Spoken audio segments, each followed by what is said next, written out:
Bonjour, regardez ce décor somptueux. Aujourd'hui, vous voyez, avant de parler de l'eau, je vous montre aujourd'hui les montagnes dans lesquelles je me trouve. Vous voyez, c'est dans le parc national régional du Vercors. Je suis au fond d'une gorge, vous voyez, c'est magnifique. Bien sûr, toujours il y a de l'eau autour de moi, comme d'habitude, vous le savez, c'est toujours dans cet environnement que je produis toujours ces capsules. Alors aujourd'hui, on va parler finalement d'une question qui m'a été posée la semaine dernière par une de mes clientes. Parce qu'aujourd'hui, si vous avez un ioniseur à la maison, que vous remplissez notamment une bouteille en verre plus particulièrement, ou même en plastique, mais c'est vraiment beaucoup plus présent sur le verre. Vous allez découvrir qu'au bout de quelques jours, au bout de quelques semaines, si vous ne nettoyez pas cette bouteille, eh bien, il va se passer une chose, c'est que notamment, il va se faire former un dépôt blanc qui pourrait d'ailleurs pour certaines personnes faire penser qu'il y a un problème et que notamment, d'où vient cette cristallisation. C'est ce qu'on va voir dans cette capsule et je crois qu'en fin de compte, vous êtes nombreux à vous poser la question. On va donc répondre définitivement à cette question. Alors je produis 2 capsules par semaine, vous le savez, une le mercredi, une le dimanche. C'est en dessous, abonnez-vous. Et en deuxième lieu, vous le savez aussi, je ne fais aucune allégation médicale sur cette chaîne. Rappelez-vous que l'eau alcaline ionisée n'est là que pour soutenir votre santé, pour vous aider à ajouter une pierre à l'édifice de votre santé, mais que dans aucun cas, cela doit remplacer la visite chez un professionnel de santé si vous êtes malade. On parlait dans une récente capsule notamment de l'importance de la minéralité de l'eau. Et sachez qu'en fin de compte, ce dépôt blanc, c'est lié simplement aux minéraux. Et je vais vous lire d'ailleurs ce que j'ai pu écrire notamment sur cet aspect des minéraux dans l'eau. En fait, si vous possédez un ioniseur d'eau, vous avez sans doute constaté que l'eau alcaline laisse un résidu blanc. Puisque je vous le rappelle, la ionisation qui est produite par cette électrolyse dans la chambre de votre ioniseur, eh bien, va créer un apport de minéraux beaucoup plus important que classiquement. Et on vous le dit, c'est semblable au dépôt d'eau dure qu'on a classiquement dans des régions où on a par exemple beaucoup de calcaire, C'est notamment ce calcaire qui se cristallise notamment. Et on vous le dit sur les verres et les ustensiles de cuisine. Vous avez peut-être également remarqué que les résidus blancs laissés par l'eau alcaline s'accumulent plus rapidement que les dépôts d'eau dure sanitaire. Effectivement, c'est ce que je vous disais en introduction. Vous allez vous rendre compte qu'au bout de quelques jours, quelques semaines, eh bien, on va voir rapidement un dépôt blanc très épais. D'ailleurs, je vous mettrai un visuel pour vous montrer notamment dans une petite bouteille ce que ça représente en l'espace d'une dizaine de jours et de voir que finalement, on se retrouve en train d'avoir un verre qui est devenu complètement opaque suite justement au fait qu'on ait des minéraux qui se soient déposés sur ce verre ou sur ce plastique. Alors, rappel également intéressant, et on va tout de suite ensuite parler de nouveau, vous voyez, de la minéralité de l'eau ici présente. Vous le savez, l'eau alcaline ionisée, elle génère ce qu'on appelle des hydroxyles. Et on vous dit que notamment ces hydroxyles minéraux présents dans l'eau alcaline sont plus hydrophobes. C'est-à-dire qu'ils sont plus difficiles à dissoudre pour l'eau. Ce qui explique que notamment ces minéraux se déposent beaucoup plus facilement que des minéraux classiques qui ne sont pas issus d'une ionisation. Encore une fois, tout à l'heure, je vous parlais notamment de l'eau calcaire qui va laisser des résidus. Donc c'est cela dont on vous parle. On vous dit que parce que les hydroxyles minéraux sont plus hydrophobes, ils se déposent hors de l'eau plus rapidement que les carbonates minéraux. Ils s'accumulent donc plus rapidement sur les verres et les ustensiles de cuisine. Donc vous voyez que c'est très simple à comprendre. Ces hydroxyles qui sont issus de la ionisation de cette eau ont cette capacité à être dissous beaucoup moins facilement, donc ils sont rapidement beaucoup plus visibles. Et c'est pour cette raison que vous avez ces dépôts blancs, encore une fois, sur vos carafes, sur vos ustensiles et sur vos verres.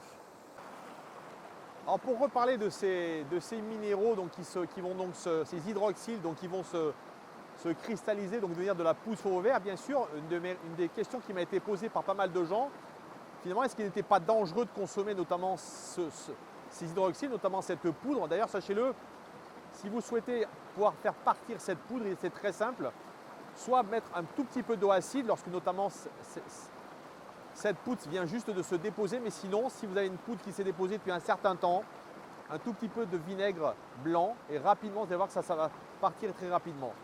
Mais ce que je vous invite également à faire, c'est de prendre un doigt, de passer votre doigt sur la paroi de votre bouteille et vous allez voir que finalement, vous allez enlever ça très facilement. Et vous allez voir que c'est une poudre qui est extrêmement fine. Donc sachez que c'est quelque chose qui est complètement soluble dans l'eau également. Ça ne représente aucun danger. Je vais d'ailleurs vous donner ici des éléments de compréhension. Alors il faut savoir qu'on a 2 types d'hydroxyles présents dans cette eau. On a notamment les hydroxydes de calcium et de magnésium qui sont, sachez-le, de minéraux très présents dans l'eau alcaline. Et ce qu'on vous dit que notamment, eh bien, ces hydroxydes sont extrêmement intéressants pour la santé. Et que notamment, ils sont notamment nécessaires dans une certaine quantité, puisque vous le savez aujourd'hui, notre corps a des besoins en calcium et en magnésium notamment. Et je vais d'ailleurs vous donner des informations sur le sujet. Et vous voyez, mon propos aujourd'hui dans cette capsule fait suite finalement à la capsule que j'ai fait récemment, notamment sur la notion de l'eau pure et d'eau, vous voyez, enrichie en minéraux. Donc vous comprenez ici tout de suite qu'on a bien sûr besoin, notamment en apport régulier journalier, de ce calcium et magnésium entre autres, puisqu'il s'agit qu'il y a bien sûr d'autres minéraux présents dans l'eau. Mais ce qu'on nous dit aujourd'hui, c'est que dans l'eau, on devrait à peu près récupérer entre 10 à 20% de nos apports journaliers quotidiens recommandés, notamment calcium et magnésium. Et je vais d'ailleurs vous donner des mesures que j'ai trouvées, en tout cas des recommandations qui sont faites notamment par la plus grande partie des gens aujourd'hui dans les comités scientifiques, mais également des gens qui sont des naturopathes, pour vous expliquer à quel point aujourd'hui nous avons besoin vraiment d'avoir ces apports en notamment calcium et magnésium, et notamment dans l'eau alcaline ionisée sous forme d'hydroxyle. Je vous invite comme moi d'ailleurs à faire des recherches, je dis, pour regarder dans votre ville. Je me suis intéressé à une ville que vous connaissez tous, qui est la ville de Paris, où j'ai récupéré finalement donc, les informations donc, liées aux quantités donc, de calcium et de magnésium présents dans l'eau. Et sachez que par exemple à Paris, eh bien aujourd'hui on a dans l'eau 90 mg de calcium par litre et d'un autre côté 6 mg de magnésium par litre. Donc vous voyez, ce qui est intéressant, c'est qu'aujourd'hui, si on ramène ça au fait de boire par exemple 1, 2 ou 3 litres d'eau, eh bien je vais vous faire le calcul, vous allez voir, c'est très simple. Si vous avez 90 mg par litre, si vous buvez simplement 3 litres d'eau, eh bien sachez que vous aurez bu 270 g par litre donc de ce calcium. Et de la même manière pour le magnésium, si aujourd'hui vous avez 6 mg par litre, et bien si vous buvez 3 litres d'eau, vous aurez donc bu dans une journée 18 mg par litre. Vous voyez, c'est aussi simple que ça. Alors sachez que milligrammes par litre et ppm, c'est rigoureusement la même chose. Je vous le rappelle, ppm, j'en ai parlé dans une précédente capsule, ce sont les particules par million, donc c'est ce qui est dissous dans l'eau. Et ce qu'il faut également savoir, c'est qu'aujourd'hui, je vous l'ai dit tout à l'heure, on a des recommandations d'un apport quotidien. Et on vous le dit aujourd'hui, en calcium, on considère, alors bien sûr, si je le liais à bien sûr ce que vous faites, si vous êtes un adulte, une femme, un enfant, si vous êtes une femme enceinte, où ça peut effectivement avoir des variations, mais là je vais vous donner une moyenne. Et vous allez voir qu'aujourd'hui, on considère que sur le plan du calcium, on devrait avoir environ 1000 mg par jour, entre 1000 et 1200 exactement, suivant bien sûr votre âge. Et le magnésium, c'est 400 mg par jour. Donc sachez qu'aujourd'hui, encore une fois, je viens de vous le dire, l'eau peut représenter de plus de 1/3 de cet apport en calcium, notamment en magnésium. Et ça, notamment, les chiffres que je vous donne là sont ceux de l'ANSES en France, donc qui est un organisme complètement officiel, donc qui vous donne ses recommandations, notamment en apport en calcium et magnésium, qu'on va bien sûr retrouver dans l'eau alcaline ionisée.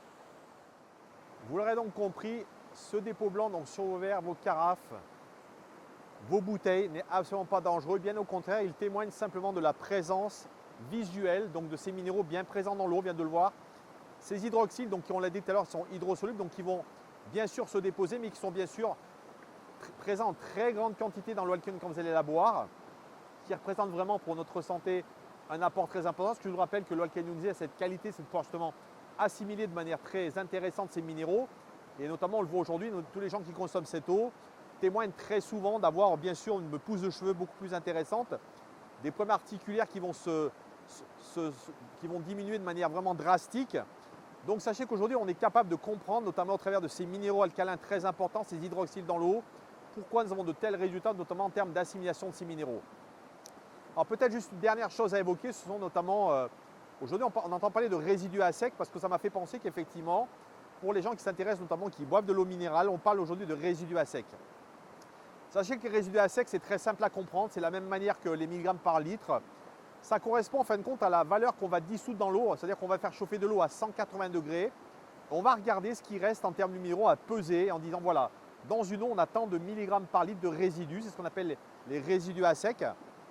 Et sachez qu'aujourd'hui, qu'il existe une grande polémique, notamment sur les résidus à sec, et c'est ce qui explique que notamment pourquoi aujourd'hui, on a beaucoup de gens qui disent que notamment les minéraux ne sont pas assimilables parce que justement, il y en a trop. Mais ça fait partie d'une autre capsule dans laquelle je n'ai pas aujourd'hui revenir. On a des minéralités complètement différentes, des eaux qui vont être caractérisées par des eaux donc riches en magnésium, des eaux riches en calcium, etc. etc. Et c'est pour cette raison d'ailleurs qu'aujourd'hui, eh bien, les sociétés qui vendent des eaux en bouteilles minérales eh bien, ont pu constituer des catégories d'eau avec notamment des propriétés bien sûr liées aux eaux riches en magnésium, riches en calcium. Je ne citerai pas les marques, je pense que vous êtes tout à fait capable de savoir de quelle marque je parle aujourd'hui. Voilà les amis, j'espère que cette capsule vous aura permis de mieux comprendre notamment pourquoi ce dépôt est présent sur nos verres et notamment pourquoi ces hydroxyles, ces minéraux alcalins, on en a tellement besoin. Vous le savez, l'eau alcaline ionisée, elle a 3 propriétés. La première, je vous le rappelle, c'est une eau qui est alcaline, donc qui va être là pour tamponner l'acidité, tel un buvard, et également pour renforcer vos tampons alcalins. En deuxième lieu, c'est une eau qui est antioxydante, donc qui va lutter contre le vieillissement cellulaire de votre peau, qui comme un clou qui rouille, va empêcher, en tout cas va ralentir cette rouille.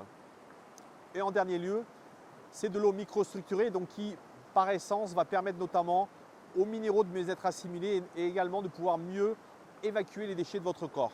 Prenez soin de vous, je vous dis à très bientôt sur une nouvelle capsule.